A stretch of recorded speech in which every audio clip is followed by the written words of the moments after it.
बिस्मिल्लाहिर्रहमानिर्रहीम। स्टूडेंट्स, क्या हाल है? उम्मीद करता हूँ ठीक होंगे।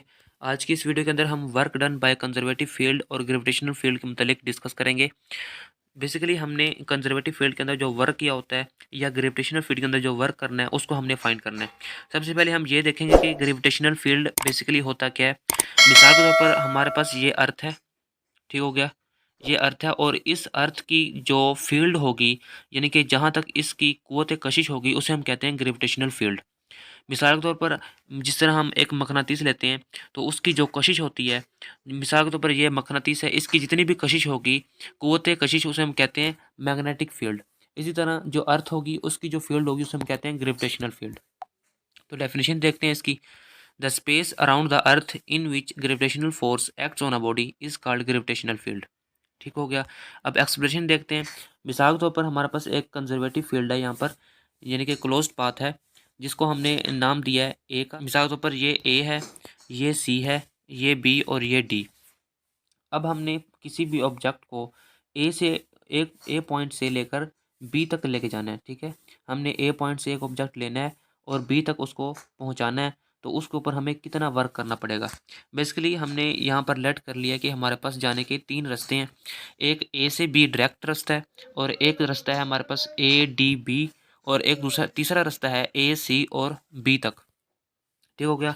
और इसकी जो ग्रेविटेशनल यानी कि ज़मीन से ऊंचाई है वो एच हाइट है, ठीक है। उसको हमने एच से लेट किया है। अब हमने फ़र्ज़ किया यहाँ पर इसकी एक्सप्लेनेशन लिखी गई है, तो हम इसको, मैंने आपको जो कुछ बताया आपने सिर्फ इन्हीं वर्ड्स के अंदर लिखना है। तो सबसे पहले हम इसका वर्क फाइंड करते हैं पाथ ए डी बी का, यानी कि जो हमें रास्ता है ए डी और बी, हमने इस ऑब्जेक्ट को पहले डी पर लेके आना है, फिर डी से बी तक लेके जाएंगे, ठीक है। कितना वर्क वर्क दरकार होगा जब हम किसी ऑब्जेक्ट को ए से डी तक लेके आएंगे। This path can be split into two parts, basically work of A D plus work of D B. जो वर्क हमने किया है ए डी रास्ते पर वो है एफ डॉट डी, और वो भी एफ डॉट डी है। और जो हमने वर्क किया है वो बेसिकली कोस 90 डिग्री है। यहाँ पर आप देख सकते हैं। बेसिकली हमने यहाँ से इसी ऑब्जेक्ट को लेकर आए हैं, और जो इसकी ग्रेविटेशनल फोर्स है वो डाउनवर्ड है, ठीक हो गया। तो इसका जो एंगल बनेगा वो 90 डिग्री होगा।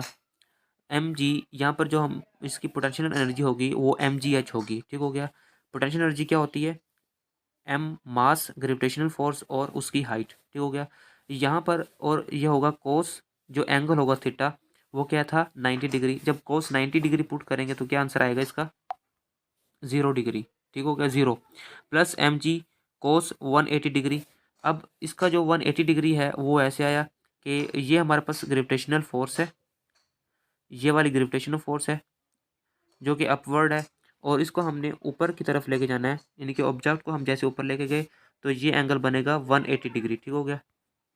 तो जब 180 डिग्री होगा तो वो कोस इंटू 180 डिग्री -1, यानी कि एम जी एच इंटू -1 क्या आएगा? Minus M G H. तो जो टोटल वर्क होगा वो क्या होगा? Work of A D B path is equal to minus M G H. तो अब हमने वर्क फाइंड करना है ए सी बी का, यानी कि ये जो पाथ था ए सी बी, इसका भी बेसिकली बिल्कुल सेम है। Work A C B is equal to work पे ए सी, यानी कि पहले हम पॉइंट ए से सी तक जाएंगे, फिर सी से बी तक जाएंगे, plus work C B, F dot D plus F dot D. तो यहाँ पर नीचे देखें M G H cos 180 degree, यानी कि जब हम ए से सी तक जाएंगे तो जो एंगल होगा वो 180 डिग्री होगा, और जब हम सी से बी तक जाएंगे तो एंगल क्या होगा? 90 डिग्री होगा।